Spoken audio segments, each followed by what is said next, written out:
Good morning, everybody. This is Bob Kingpin Eres with another edition of D-Backs Weekly Inside the Game. And the guy you see on the other side of the screen with me is my partner, Brian Cano Sr. Brian, take it away. How you doing, man? Good morning. Hey, Bob. I'm glad to be here. Thankfully, I mean, we don't normally get to do this kind of engagement during the middle of the week, but being that we have had such a lot of excitement with the D-backs lately, you and I have been around watching them as credentialed media members for the whole season, and this past week was so refreshing. And I want to dive into that a little bit with you, Bob, because I think it's important to recognize how far the D-backs have come, and we're going to start obviously by talking about, for me anyway, the first game on Tuesday against the Giants. Of course, we're talking about the Giants 2-game series, where the D-backs won the game 8-4. And I'm going to go as far as saying that Corbin Carroll and Ketel Marte, welcome back. Welcome back to the show. They really lit it up that night, and they, obviously they continued the next game. But let's drill down a little bit on the first game. What are your thoughts on the first game, Bob? My first game, yeah, I thought that they hit well. Zach Gallen was on the mound, and what I said to our friend Jim Marshall, who sits next to me there up in the press box, I go, I think Gallen looks a little tired, or his arm looks a little tired. Yeah. He wasn't the Gallen that we know, the overpowering Gallen throwing the pitches. And my observation, just me sitting there watching thousands of baseball games in my career, is that he looks like a guy who is very, very tired. And I almost said, does he have a dead arm? Yeah. No. But that was just my observations.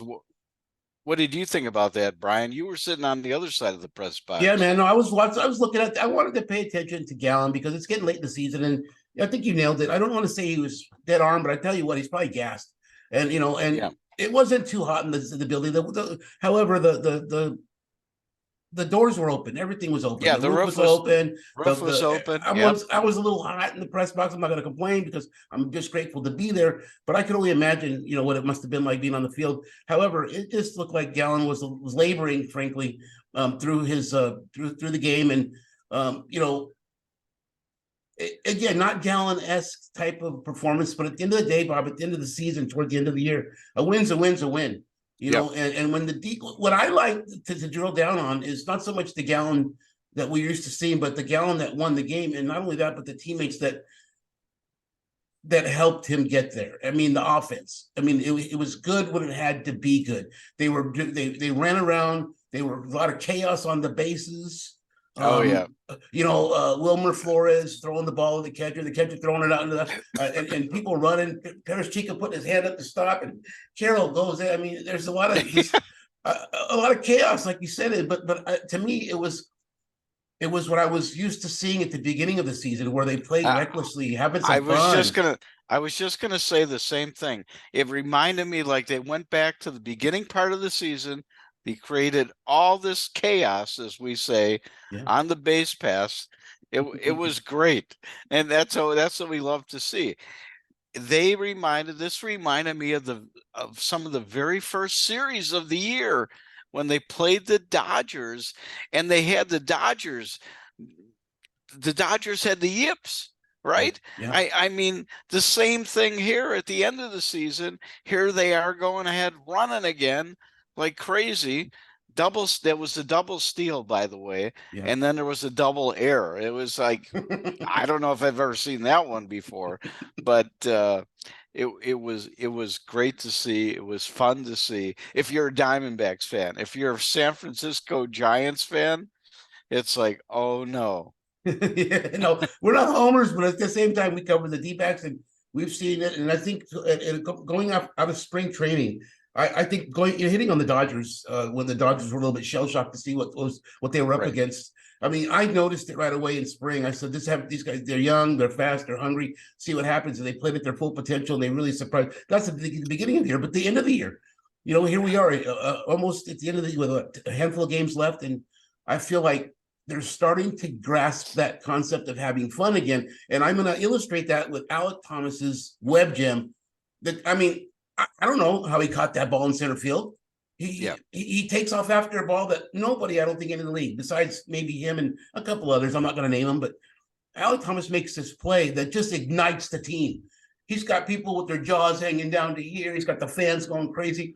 And not only that, but he's been hitting the ball. And I just feel like that type of play from Alec Thomas illustrates the type of enthusiasm and effort the D-backs have been showing lately. And you and I have been pretty tough on them. Let's face it, Bob. We've been tough on the hitting, and we've been tough on Lovello, and but I'm going to go ahead and kind of contrast that with saying that I think the D-backs have been working on something, whatever that is, whether it be the Dustin Pedroia rah-rah speech, whether it's Joe Matter and Damon Easley in the cages working on some hand-eye coordination, 2 outs, 2 strike swinging, whatever it takes to get it done, they're getting it done. So I want to take my hat, if I had one, off to the guys for getting it done, but don't give up. You still got games to play and keep working on it. If I was going to give any advice, and they won't listen to me anyway, but that's what I see as a reporter. Do you see the same things? Yeah, I do. Something has changed. And you did mention Pedroia coming in. He not only came in once, he came in twice. From what I understood, he came in Friday night, and from what I understood, he was back in on Monday night for the first game of the Giants series. Now, what I'm wondering, I don't know if they're going to pack the little guy in a suitcase and take him to New York and Chicago, but I don't know if they will, but I think that he'll probably come back in before the Houston series. And, whatever's happened is, it's kind of funny. And I think it was Longoria who made this comment that it almost seems like the rookies on this team are settling everybody else down. It's just the opposite of what you would normally think. Corbin Carroll has actually taken a leadership role where, it's usually, you would think that it would be the Longorias, maybe the Walkers, who are some of the older players on the team, that would take that role. But I believe it was him who said they actually have settled us down. Wow. His statement from a veteran player, seasoned veteran like Longoria, to say something like that about the team. But again, I think you nailed it. I think that lately anyway, and I think it's best to show through actions, not words, what you can do on the field. And I think that Corbin Carroll has recently, in the last few games, started to illustrate his leadership abilities. Get on base, get on second, steal third, get in this, and then go and high five everybody and tell them what to look for when they're at bat. Just doing whatever it takes, not just by rah, but doing it on the field. I think you're right. He's starting to take that leadership role. And frankly, Bob, let's talk about yesterday. I wasn't there. I had a couple of meetings, but I'm thankful you were, because you got to see some baseball history yesterday with Corbin Carroll. It was, he stole his 50th base early. Right. And then he hit his 25th home run in the 7th inning, I think it was. Right. He had 2, I had to correct him in the press box, by the way, yesterday, and I did. They didn't give me credit though. On the first steal, he had a steal early innings that made it number 49. When he stole the base and a few innings later, that made it number 50. They announced it as number 51. When I saw Alex, our buddy Alex, I said, Alex, I think they called it wrong. He actually was just stole number 50. Wow. But let's talk about Corbin Carroll. Yeah. The National League has been in existence since 1876. I'm not a stats guy, but you got to look it up once in a while, just to whoa. That fact I know. 1876. Corbin Carroll made history yesterday. He is the very first rookie to have not only 25 home runs, but over 50 stolen bases. very first in Major League history. If he doesn't win Rookie of the Year, they've stole it from him. No, there'll be I'm not going to say what there could be. There'll be a lot of those issues to deal with. Let's face it, for MLB, because Steve Gilbert already put something out. Let's just give it to the guy now. I like Steve Gilbert. He writes for MLB.com, and he says this: can we give Corbin Carroll the Rookie of the Year award now, based on what he's already done? Of course, Bob. It's a no-brainer, and he's earned it. And and this isn't a Corbin Carroll show today. But let's give him his due. He leading off the team. If I got a guy like Corbin Carroll leading off my team, I'm building around that guy. And now I can see why, based on potential, attitude, and some of the things I was able to see visually this weekend, why Mike Hazen and Torey Lovullo and the ownership have really entrusted this young man with so much of their future. And I think that now building around him is even more so important, because look at what he's done. History was written by a D-back yesterday. And really so proud to be part of that as a reporter. Listen, what they did in spring training, and we were both there, Brian. As a matter of fact, that's when I first met you. Yes, sir. Was at the Corbin Carroll press conference when they had just signed him. Is it a 7 or 8 year deal? I'm not even sure. I know it's $111 million. I forgot how many years, and we thought at that time. At least I thought at that time, they're really putting a lot of faith in this kid. They must really see something. Yeah. And boy, have they. Yeah. We all have. Now, when you look at this, everybody's going, oh my God, the Diamondbacks were geniuses. I mean, oh my God, this kid, if he keeps this type of stuff up throughout his career, and we never know what happens. I mean, injuries happen. This happens. I'm looking ahead, right? I know we're doing D-backs weekly and we should be concentrating on this, but in the same token, my mind is going further. Is like, this is his first year. What does he do in subsequent years? We always know that a lot of players have real tough times on their second year. We know that. I am looking forward to what might come around the corner, but we'll go back to this. That was just me doing my daydreaming here. No. Hey, Bob, let's face it. It's been an honor to watch him and cover him. He's a very special talent, and it is going to be interesting to see, because there are a lot of variables. He's got a bad shoulder, Bob, and God bless him. And I hope he can continue to work on developing swing that's conducive to not injuring that shoulder, no over-rotating, letting go of the bat handle, and maybe reducing his stride a little bit, because I've noticed his stride takes his head off playing. And I'm not a hitting coach, but these could be some adjustments that he will make going into next season to maybe get a little bit more ball on bat, get a little bit more. I'm positive the guy can run out any infield hits that bounce off the ground and are far enough away from the infielder that they have to take 2 or 3 steps. I'm thinking Carroll is fast enough to get down the line to get some infield hits out of the way. But anyway, the D-backs won 7-1. What a sweep. Merrill Kelly was a workhorse. He labored as well. 104 pitches. And he didn't have his best stuff yesterday. No. Again, same thing. Hats off to the offense. They can't always have their best stuff, Bob. And when they do have their best stuff and the offense is off, they still win by a run or two. But when the offense is on fire and the pitching is a little off, 7-1 is your final score. 2-game sweep for the Giants. It's kind of funny how we say, he was off yesterday, and he didn't have his best stuff, but he still only gave up 1 run. 1 run, man. I mean, I'm just saying. And then the offense to be out there with the knowledge that your guys got your back.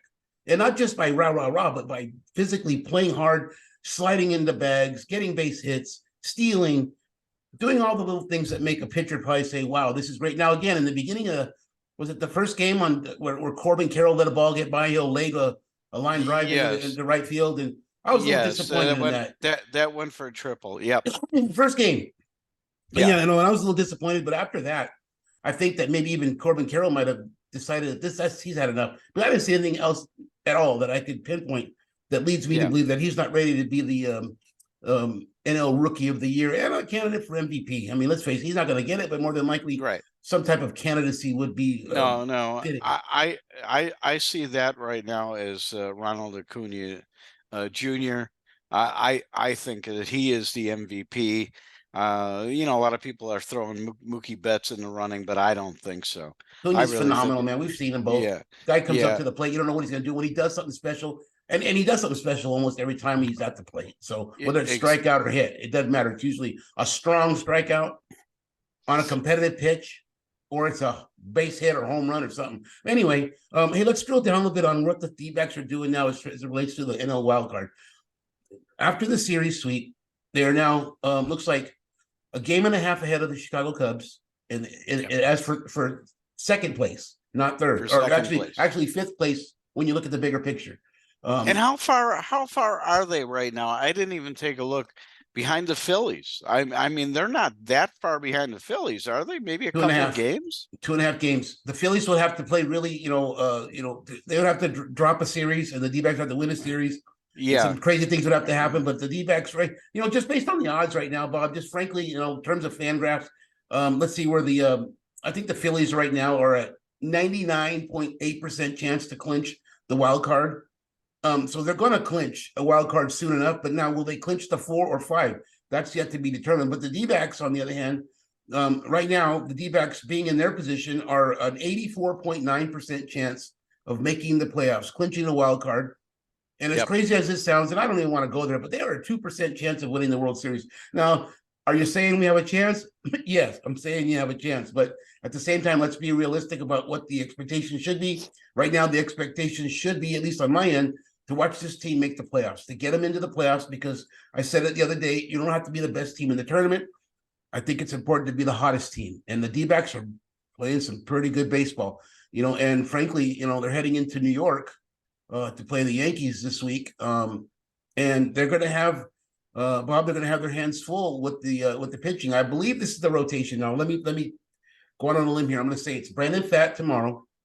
Then we're going to get Zach Davies on Saturday, and on an early Sunday morning game, Ryan Nelson. So I imagine that the bullpen's going to be, busy as well.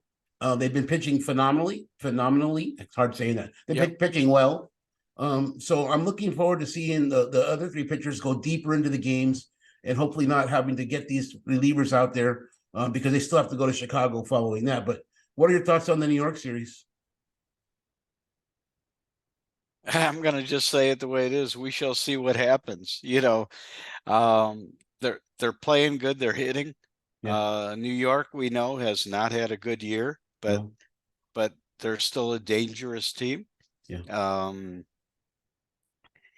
Listen, before, a couple series ago, it seemed like these younger guys, and Dave, will throw Davies in the mix too.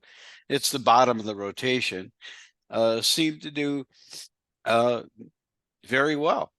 So if they can keep it up, if they can hold a team close, I think the Diamondbacks hitting right now can carry them through. Yeah, I think you're spot on, Bob. I think we talked about that, the importance of supporting the pitcher. You don't have to get him 8 runs, but if you get him 8 runs, the likelihood of winning that game with the D-backs pitching, lately anyway, I think it's important to recognize they've been doing very well lately. You're probably likely to win that game, including Sewell. I think he threw 10 pitches yesterday or the day before.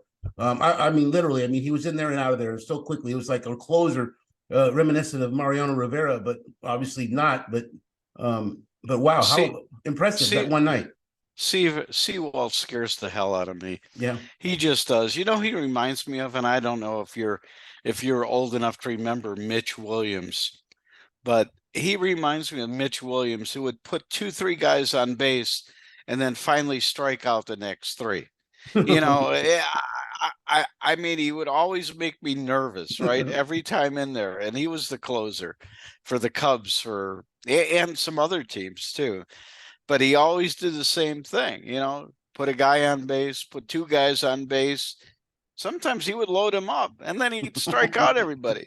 It was just, he does that on purpose to make the coach bite his nails, grow a few more white hairs or whatever. I'll tell you what, though, I'm talking what I like, Bob, is a closer that's got the big instead of a number, closer on the back of their shirt. You go out there, you got 3 outs to get, you throw 9 pitches, 9 strikes, get them out of there. And whatever else happens after that, as long as we win the game, is fine.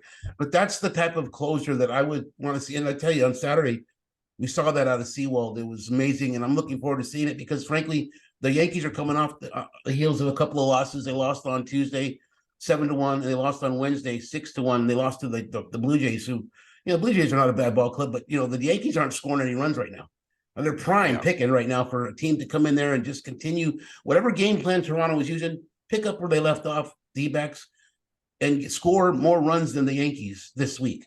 It looks like the Blue Jays were able to score 13 runs in 2 games on the same 2 days that the D-backs were able to score 15 against the Giants. So I'm looking forward to a really competitive series, but at the same time, let's face it, Bob, the D-backs are in a must-win situation. 2 games is enough, but a sweep, the likelihood of the D-backs getting the 5th spot would be high if they can sweep the Yankees and heading into Chicago. But 2 out of 3 would be acceptable. 1 out of 3, I don't know. Yeah, 1 out of 3 would make it very, very close in there. And if you think about that, 1 out of 3 right now, that would actually they might be back in that 3rd spot again. Might be out of it. Yeah. Because the other teams are playing well. I mean, the Cubs haven't been lately. The Cubs did lose yesterday to a very poor Pittsburgh Pirates team. Yeah. So we shall see what happens with that. The Giants, to me, are pretty much not a factor anymore. So to me, the D-backs right now are about I think 2.5 games ahead of the Reds, and I want to say they're 2 games ahead of the Marlins, who are creeping up the leaderboard there quickly. And I think they're going to make a run for the 6th spot. But I think the D-backs hold their own destiny. They hold their own fate in their own hands. So go out and play some good, solid baseball like they have been. Continue with the effort part, the desire to play baseball so that it shows, so that you're illustrating that not just with the play, but even in the dugout. The excitement's back, Bob. I love it. I mean, I'm up early talking baseball. I've got a lot of stuff going on, so do you, but we're taking the time to do this because we feel like it's super important. And again, I put my digital stories on Tysonomo.com, TYSONOMO.com. Bob has this platform, ProSportsBroadcasting.com. We're always putting stuff out about D-backs and whatnot because this is an exciting time for the team. And I'm looking forward to this series with the Yankees, and then obviously the series with the White Sox. Maybe you and I get together at the end of the series with the Yankees and talk some more about that before we go into the White Sox series. Maybe we'll do a post-game Sunday afternoon after the game. I think we should do that, Bob. All right. So fans, thanks for joining us, by the way. If you are joining us, we appreciate your support as always. And with that, we're going to do a Sunday podcast. We'll let you know live via Twitter, which you can find me and Bob also on Twitter. And we'll do that. Let everyone know the best way we can that we're doing that. Short of that, we'll have it on our websites. Bob, I just want to spend a couple minutes talking about something that off topic a little bit, but it's something that I'm looking forward to. And it's something called the Arizona Fall League, where you and we've decided as a team to go ahead and cover that. Now, the Arizona Fall League starts on October the 2nd. All the major league teams are part of this. Representative, yeah. 6 players from there's the Glendale Desert Dogs, the Mesa Solar Sox, the Peoria Javelinas, the Salt River Rafters, the Scottsdale Scorpions, and the Surprise Saguaros. Now, the D-backs, the Salt River Rafters are represented by players from the Braves, the Diamondbacks, the Pirates, the Rockies, and the Tigers. So again, we may be following the Salt River Rafters a little bit more often simply because we're D-backs guys, but at the same time, we're going to get to see the Glendale Desert Dogs with Dodgers, Mets, Red Sox, Twins, and White Sox. The Solar Sox have Astros, Athletics, Cubs, Orioles, and Yankees. The Javelinas have Guardians, Mariners, Marlins, Padres, and Rays. The Scorpions have Angels, Cardinals, Giants, Nationals, and Phillies. And the Saguaros in Scottsdale have the Blue Jays, Brewers, Rangers, Reds, and Royals. We're going to get them all. And we're hoping to get some time with each one of some of the players one-on-one, ask them some questions, because these are the young players that are coming up and they're likely to be on the MLB rosters, on an MLB roster next season. So most of these guys that you're going to see in the Arizona Fall League, will be on a major league team either next year or the year after. Yeah. And it's always fun to see. I am I am looking forward, and I haven't seen the rosters. I don't believe the rosters are out yet, No. but I was very hopeful that the Hispanic Titanic Ivan Melendez was going to be playing there for the Diamondbacks, because I do want to see him, because I actually think that he has a chance of making that team, the Diamondbacks, the main club next year. Yeah, no, You know, the third base position has been not a sore subject at all. I think the D-backs have been blessed to have a few different players they could have in that spot that can hit the ball a little bit, but at the same time, it would be nice to have an Arenado type player where you can depend on this person to be there. They're going to be there. I don't know, not all 162 games, but a heck of a lot of them, and they're going to hit 300 with about 120 RBIs. maybe they'll just get Arenado. Well, yeah, I know. I was thinking the same thing, but I don't know if that's going to pan out. But no, it's something that to look for, because as a young player with that much power, with those kind of credentials coming up, it'd be neat to see that journey for him, to grow into that player that he's being projected to be. Now here he's got some strikeout issues, and you can look him up yourself. I don't know him personally. I can't quote them, but if he strikes out a lot, they'll have to fix that, because they'll exploit him here at the major league level, just like they do everybody else that comes up here. So anyway, I'm looking forward to the fall league, Bob, and covering it with you. And there is some news that could happen over the offseason with the general manager, Mike Hazen. Yeah. There's been a lot of reports, and especially out of Boston, that they think that they're going to get Hazen to come over there as their general man or president of baseball operations, or whatever it might be called. Yeah, he's off and Hazen here publicly is not commenting on what's going on. I don't think he's allowed to talk to them. I don't think they have. I think they have permission. They don't know, the D-backs have given permission to the Red Sox for them to engage with Hazen regarding this topic. I don't think they will give him permission. He's a contract next year. He's locked up for 2 years. Everything that Hazen has gone through here, I think the Diamondbacks have really stuck by him. Yeah, I'm going to say that, because there were some lean years in here, some bad years that I think, let's just say it the way it is. I think him and Torrey could have been gone, but the Diamondbacks stuck with them until they could turn it around. And I'm a pretty loyal person. If I've got a boss like that, I don't want to go somewhere else. Yeah. Well, it makes a lot of sense, Bob. Loyalty is a big deal. And not only loyalty, but I shouldn't say loyalty. I just think the commitment level on both ends, it should be a two-way street. I think that the D-backs have exhibited that.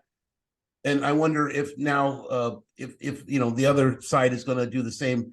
They've done the job, and it is a business. And with that being said, I'm going to tell you this much, that Josh Barfield, I didn't even know who the guy was, but he worked for the D-backs. He's now an assistant general manager with the White Sox. With the White Sox, right? Yeah, yeah. So, the D-backs are going to get picked apart here if we don't watch it. The levels of management that are necessary to build those farm teams, to adequately draft those Corbin Carrolls. Yes. So when you start, it's almost like they're taking the pieces at the foundational level to see if this thing will topple over. Well, again, I think it's been being built right now solidly enough where it can withstand those type of adjustments. But at the same time, who wants it? Nobody needs that we don't need that in our life right now. Things are moving in the right direction. The team's stepping up, and I hate to see other managers in the administration level leave to other clubs when the D-backs could have kept them in some way, shape, or form if they were, worthy of that. But at the same time, it'll be interesting to see what happens with the D-backs, because, like you said, Hazen is he's on the Red Sox radar, man. So yep. Anyway, Bob, let's do this again on Sunday morning, man. You want to sound off? Yeah, I will. Well, everybody, thanks for joining us here at D-backs Weekly Inside the Game. I'm Bob Kingpin, Eres, along with my podcast partner over there, Brian Cano Sr. We'll see you next time here